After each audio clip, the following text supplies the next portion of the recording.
What do we have here, people? We have UAVS, and they have certainly had a dumpster year, but not too bad. This is right after they got the blue certification, so they can sell it to the military, and that definitely shut them up. And then this would have been the government shutdown. Did not look very well for them at all, as you can see. But now they're back on there, back on, and wait a minute, they're new.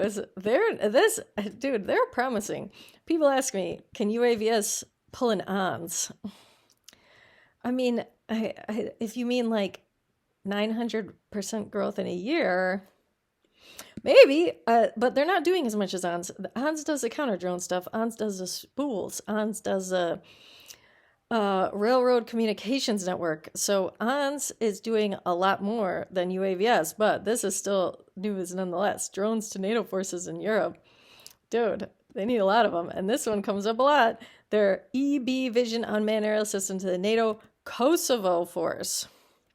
Lightweight fixed-wing unmanned aircraft system employed by allied forces across the globe, delivering real-time situational awareness and actionable intelligence even in challenging environments.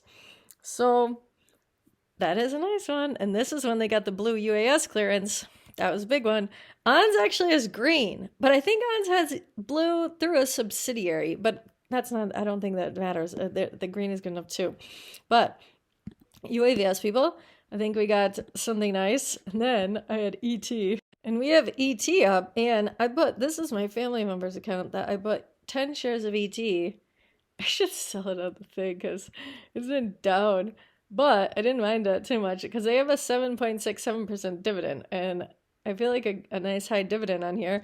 And I had figured natural gas was going to start having a tear, but that was not the case. But now I'm hoping, dude, I really hope they bring something good for these earnings because they're announcing their earnings next, Tuesday. I thought it meant a week from today. No, Tuesday, this February 17th.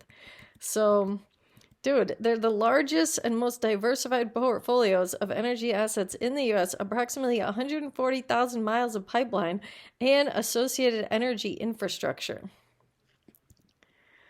I think these guys could have a nice year, especially with all the stuff that Trump has going on. So we have UAVS Day and ET.